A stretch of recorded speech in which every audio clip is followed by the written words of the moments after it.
Hope everyone is fine and safe during this lockdown period. Since the lockdown extended and still not sure about the extension, so we have decided to continue our study through that video lectures, online lectures, notes, material, so that we can complete our syllabus. I will be starting with this Java unit number 3 because already we have finished unit 1 and unit 2 during the lectures.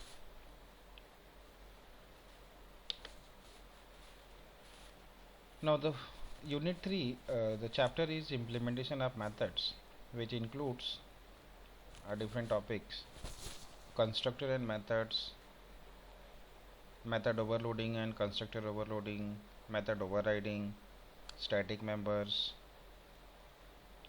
final keyword, inheritance, and super keyword. Now I'll be starting with this constructor. So what is constructor in Java? In Java, constructor is a block of code similar to the method. It is called when an instance of the class is created. At the time of calling constructor, memory for the object is allocated in the memory. So I can say that default memory is allocated while the constructor is created. It is a special type of method which is used to initialize the object. So why it is called a special type of method? Because the name of the class and the name of the constructor both are same. Every time an object is created using the new keyword. So here always when we will call the constructor and when we create the objects, so every time this new keyword will be used, so at least one constructor is called. Now we'll see the different rules for creating the Java constructor.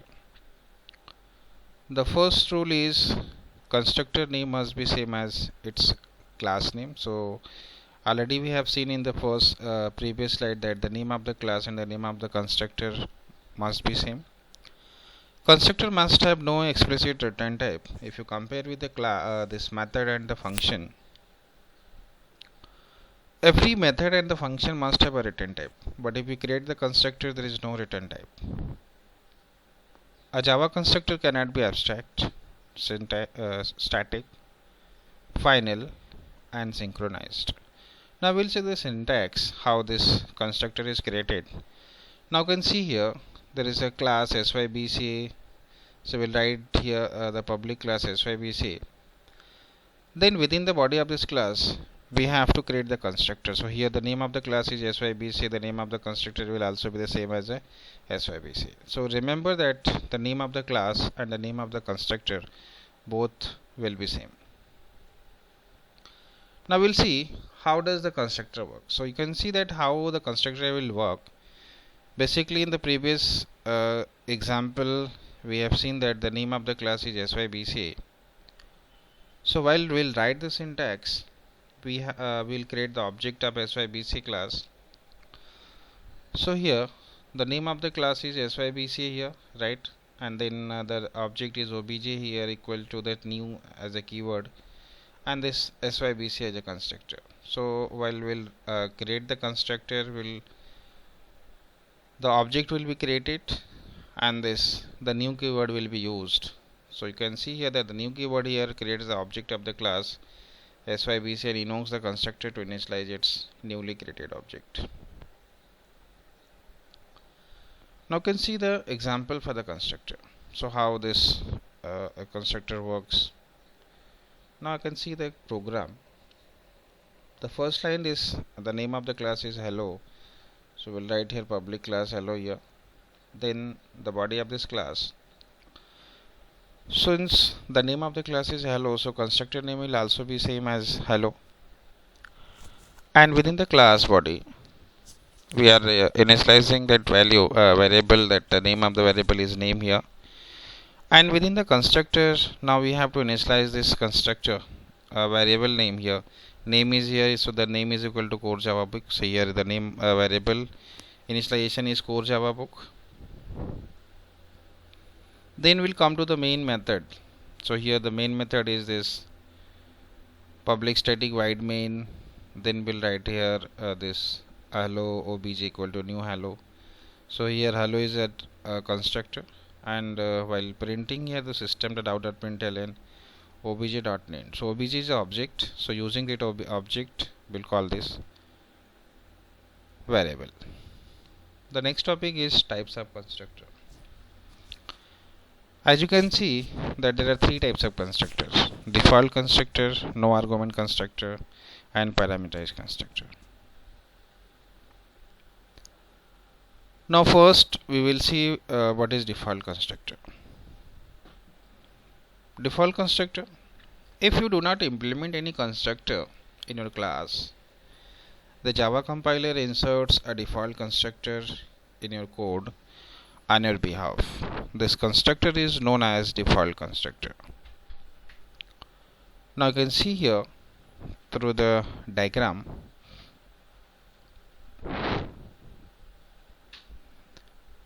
you can see in the left side here that the class is that my class, then main method, and then we'll create the objects of this.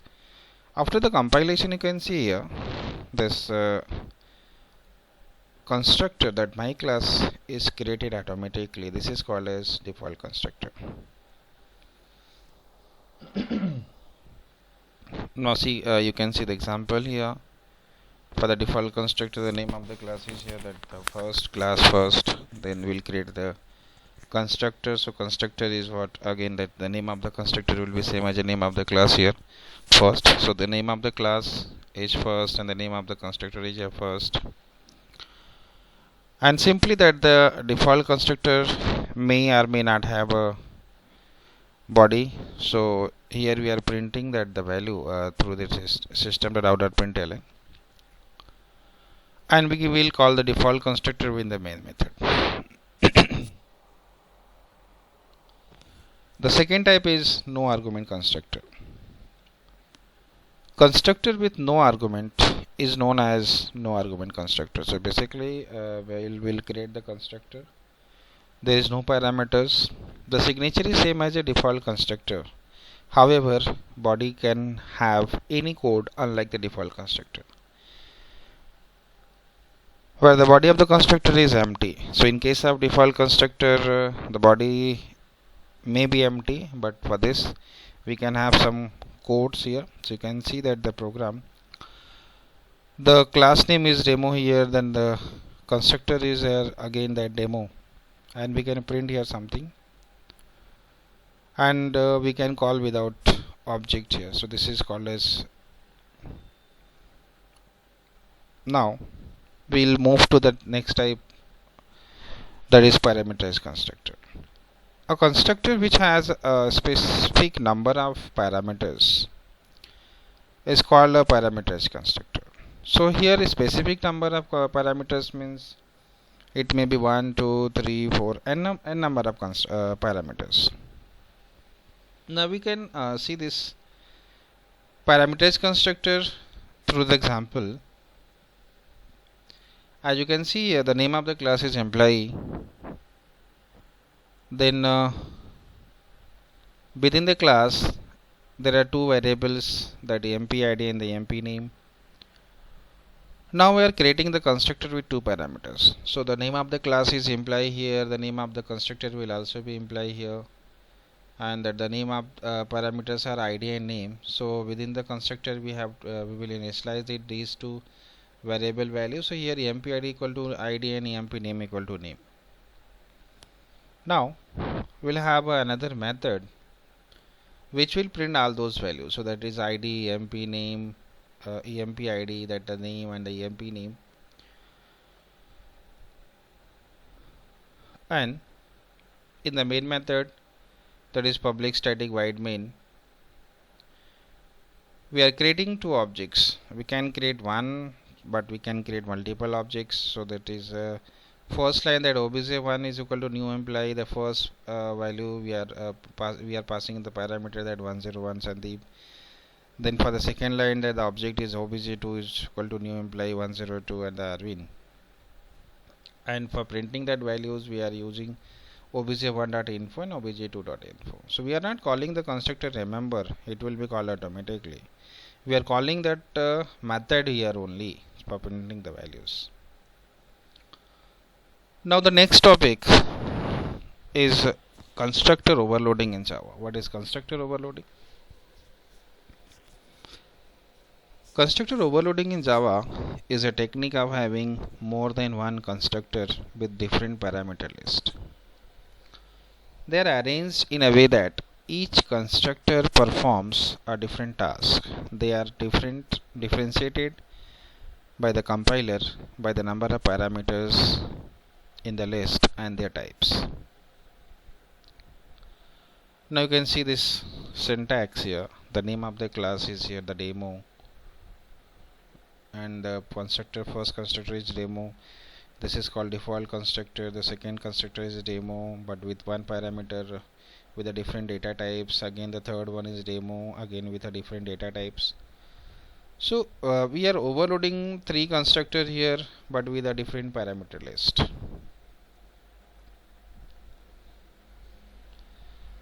Now you can see the program here for that constructor overloading. The name of the class is here student. Now we'll have three variables, that ID, name, and this age. We'll create a constructor. So here the name of the class is student and the name of the constructor is student here only, which will have two arguments, two parameters. Now we'll initialize these two parameters here. So I and n here, and this id is equal to n and name is equal to n. So that is initialization of this constructor. Now we'll create another constructor with three parameters. So you can see here that the student is another constructor with three parameters, that is I, n, and a.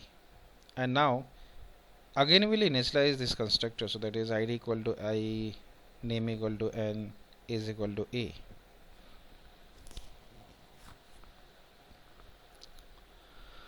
We'll have a method here, white, would display, that is system.out.println. So this will print the values of this id, name, and age. And within the main method, we are using two objects.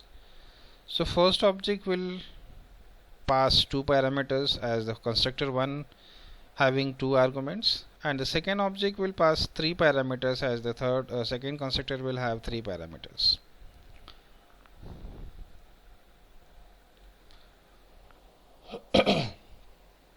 Now see what is method overloading. The next topic is method overloading in Java.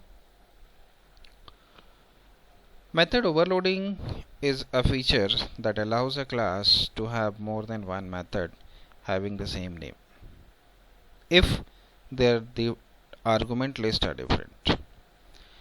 It is similar to the constructor overloading in Java that allows a class to have more than one constructor having different argument list. There are two different ways of overloading. The first is that by changing the number of arguments, and the second is by changing the number of data types. So that is, in the first we can have a different number of parameter list, and the second will have a different data types. Now we can see the example. The first we have discussed, that is method overloading by changing the arguments.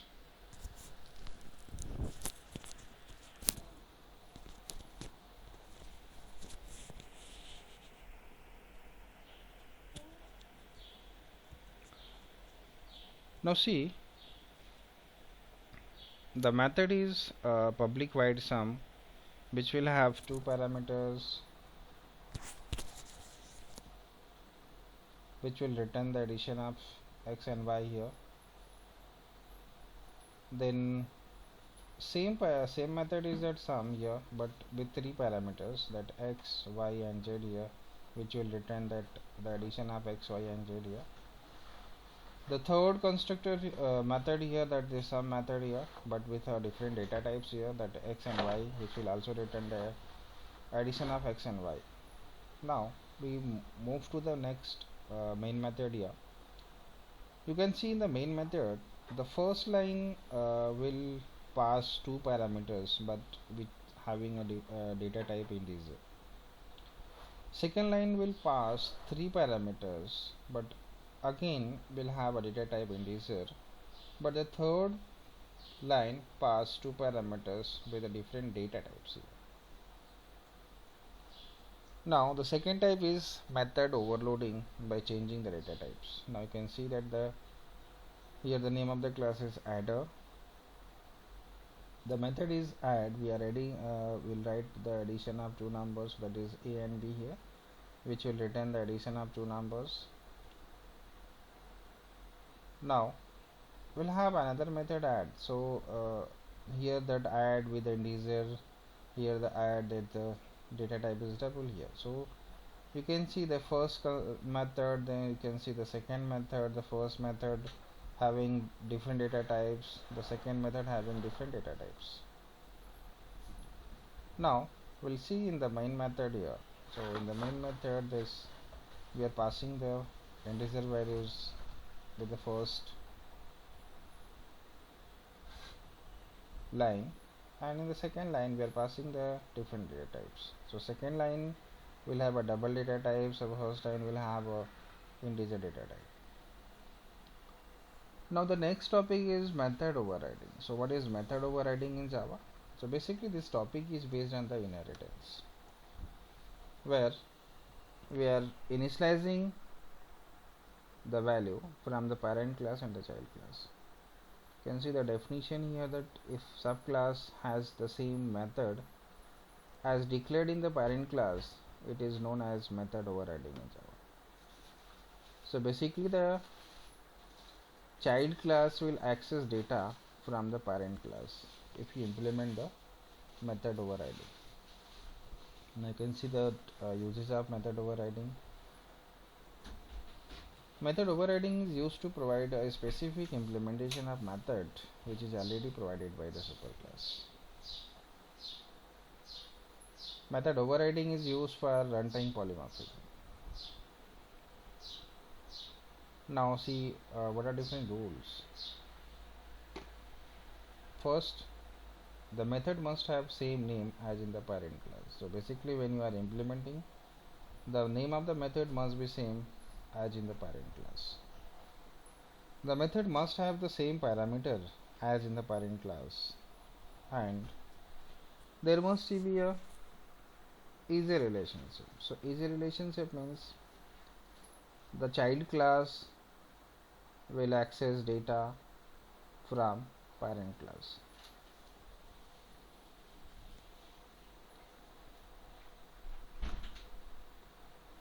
Now you can see, if you are not using that method overriding, if you don't use method overriding, what is the problem?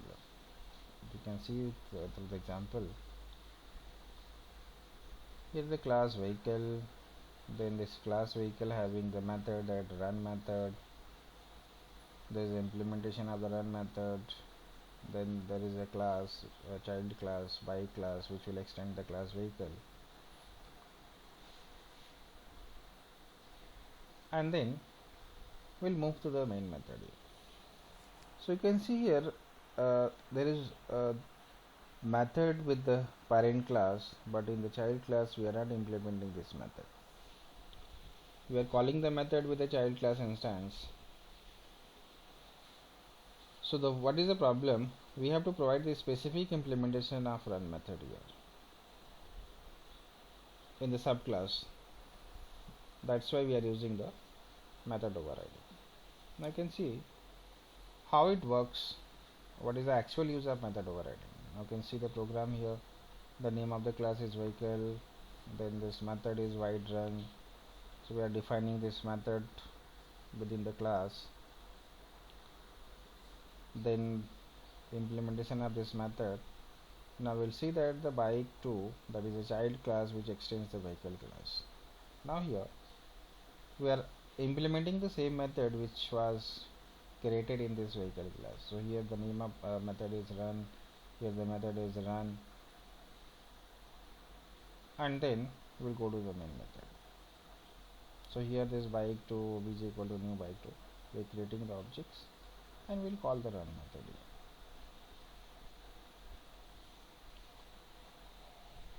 Now the next topic is static variable and the methods. So first we'll see that static variable can be used to refer to the common property of all the objects.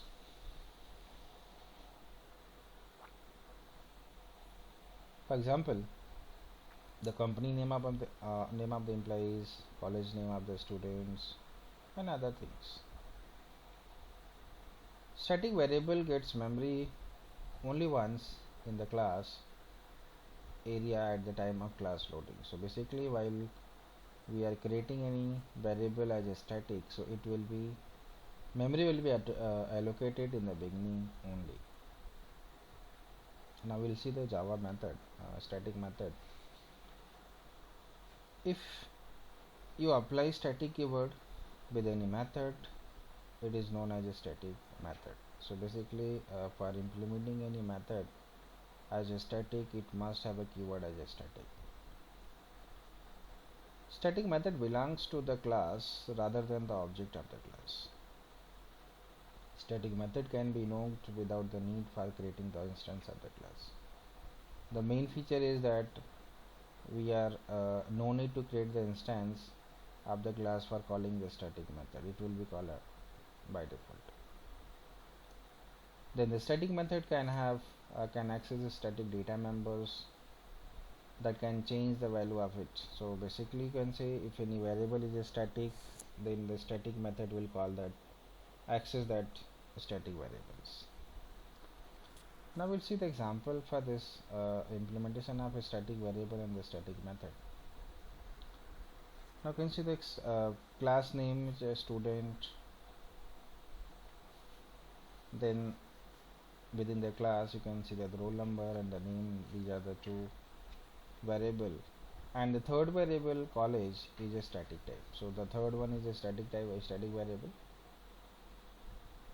Now we will see that the static method, so here the static method is change. So there are two things, one is a static variable college and one is a static method change, and we will initialize this variable to this vice, and we are having we are adding a new constructor. So here there is a constructor name as a student with two parameters r and n. So we'll initialize these two parameters to the variable, that roll number and the name. We'll have a method, so that method will be used to display all those values, roll number, name, and the class.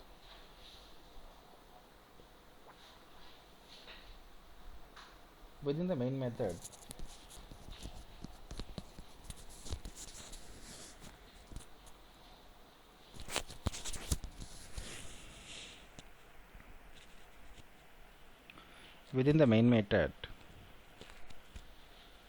we call the change method, we'll create the object, and we call the display method.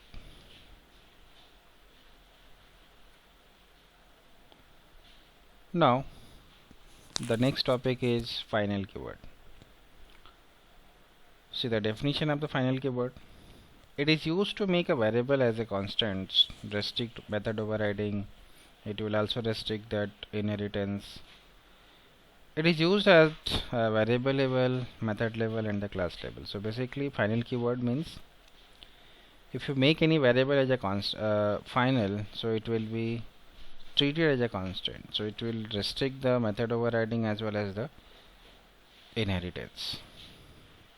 And you can see that what are the different features of this method, final variable, final class, and the final method. Final variable cannot reassign the value. Final variable constants is immutable, and for mutable types the object state can be changed through the methods. It works with a for loop. Local final variable can be used inside the method. Now see the final class. We cannot extend any final class. If any class is created as a final, that cannot be extended. Immutable classes would be marked as a final. You can see the final method. It cannot override in the subclasses, and we can overload the function even if it is a final.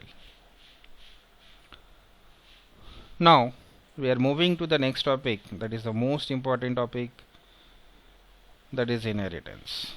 So we'll see that what is inheritance here. Process of obtaining the data, members and methods from one class to another class.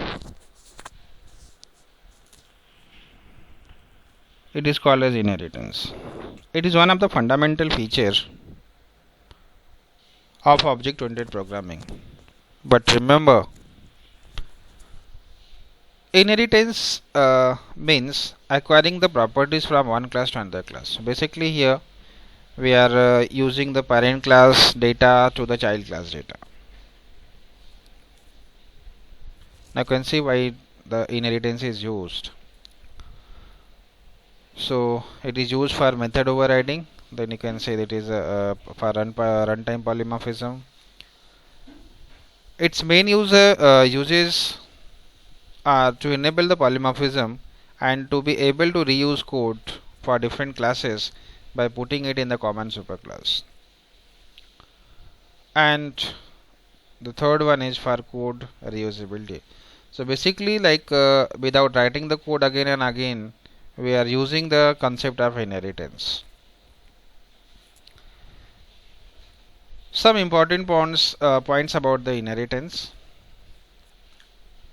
In the inheritance, the class which gives the data members and the methods for accessing to another class known as base class or superclass or the parent class.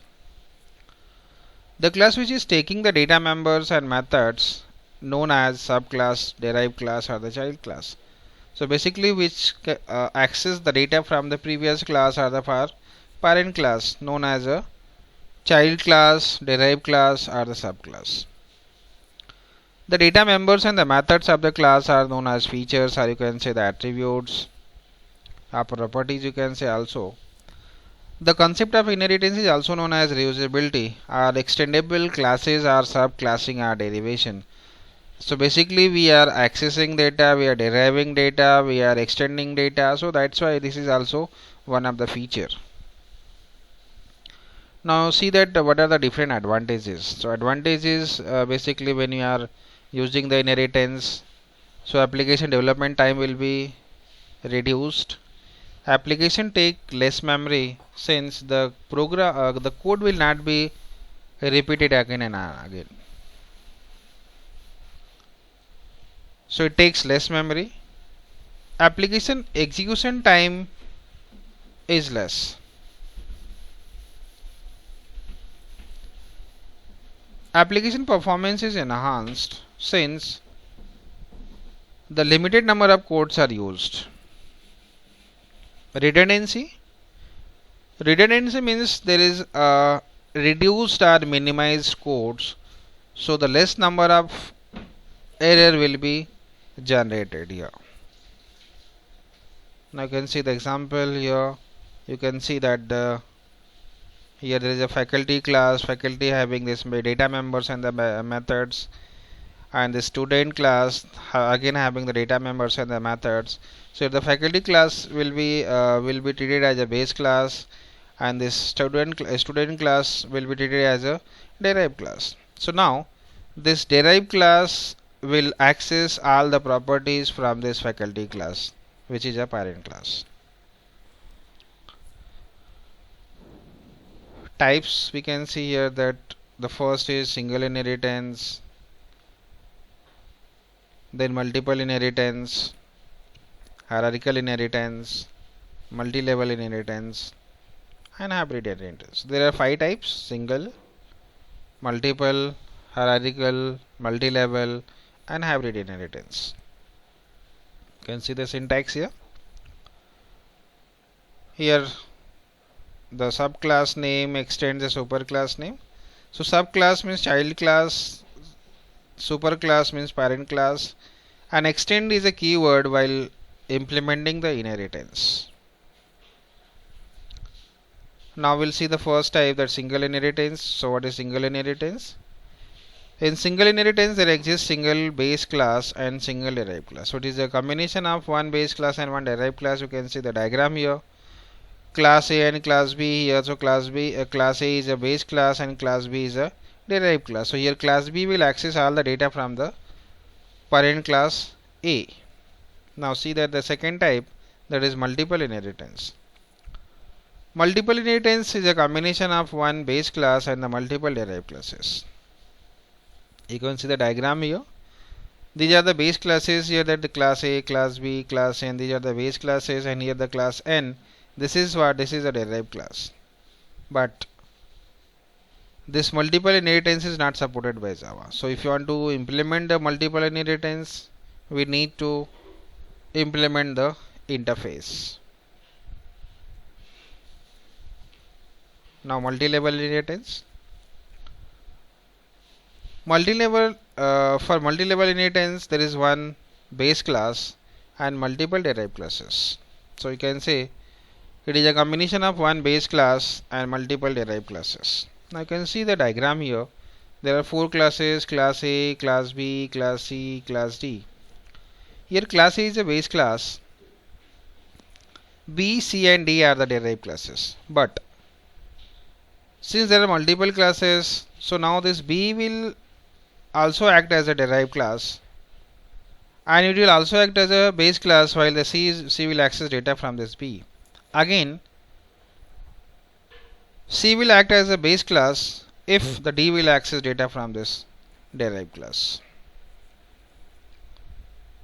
Hybrid inheritance. So hybrid is a combination of multiple more than one types of inheritance. But again, remember that the hybrid is not supported by Java, since it is a combination of multiple inheritance. Hierarchical inheritance. It is a combination of one base class and more than one derived classes. You can see there here the diagram. There is one base class, and B, C and D, these are the 3 derived classes, and all are directly accessible through this base class. So this is called as hierarchical inheritance. Now you can see the program for inheritance. Class parent. Now we'll call this, we are using this method. So P1 method for this parent class. Now we'll have this, you can see here that red line, public class child extended parent. This is the way how you are creating, how you are extending the parent class. So this child is a subclass and parent is a parent class. So here the C1 is a method for this child class. So we are again implementing this C1 method within the child class, P1 within the parent class. Within the main method, we'll create the object of the child class, and through this object we can call both the methods from the parent class as well as the child class.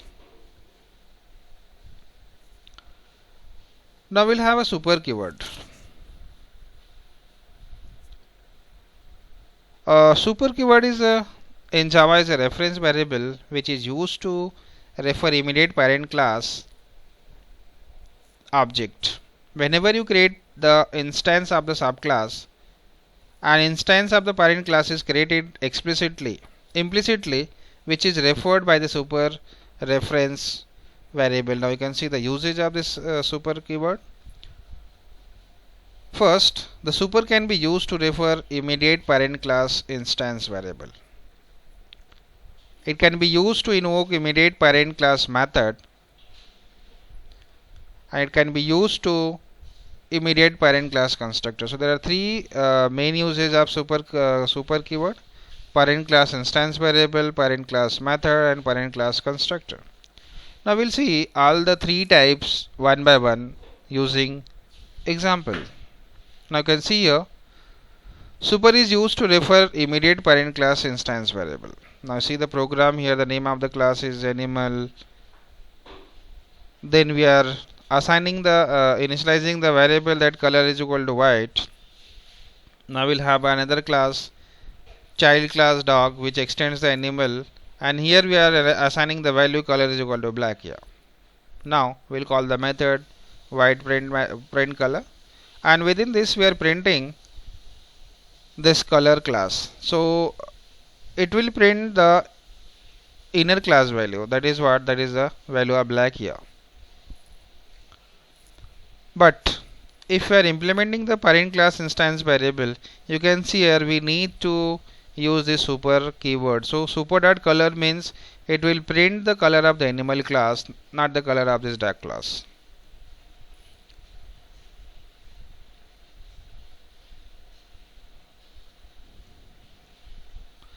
Second type is super can be used to invoke the parent class method. You can see the program here that the name of the class is animal. Now you can have the method that is void eat, and the implementation of this method will have another class dog which extends the animal class, and that have a method eat, and again the implementation of this eat method. We'll have another method void bark which will display the value. Now we'll have another method that void work, and within this we'll call these two, so that bark method as well as the eat method. Now you can see here there are two this is the method eat method which is implemented in the animal class as well as the dog class. But if you want to access the parent class method, you need to use this super as a keyword. So here that super.eat means it will display the value of this animal class.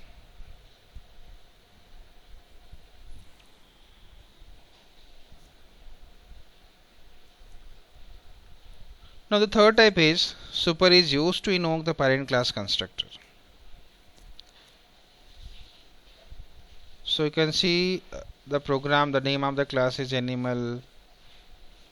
You can see the constructor animal and the implementation of this particular constructor. Then the class dog, that is a child class which will extend the animal class. We are again creating the constructor for this class. So for animal class, animal is a constructor. For dog class, dog is a constructor. Now if you want to access the parent class constructor, remember you need to call this super constructor here. So it will display the value from the parent class constructor.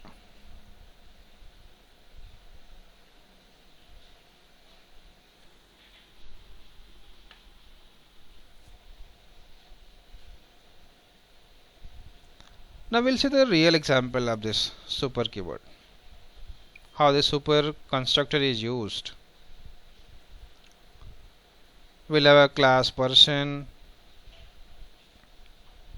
There are two instance variable, that is ID and the name. We'll have a constructor. Since the name of the class is person, the constructor name is person. ID and the name, since there are two variables, we are passing two parameters, ID and the name. One more thing, you can see while initializing these two variables, it is written here this dot ID is equal to ID, this dot name is equal to name. Why this? See that the ID and this instance variable as well as the parent class instance variable and the parameter both are same here. ID here and ID here, name here and the name here. That's why while initializing the this keyword is used. So this dot ID is equal to ID and this dot name equal to name. Now we'll have a child class. The name of the child class is EMP, which extends the person, Now we'll have a third variable that is called as float salary. So class 1 will have two variables, ID and name, and the second class will have third variable that is called salary.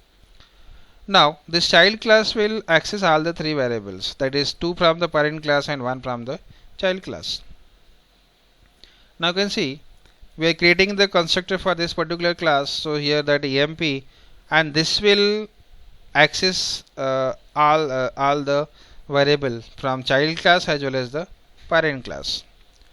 So there are three parameters. Since this child class will access all the three variables, so ID, name and the salary.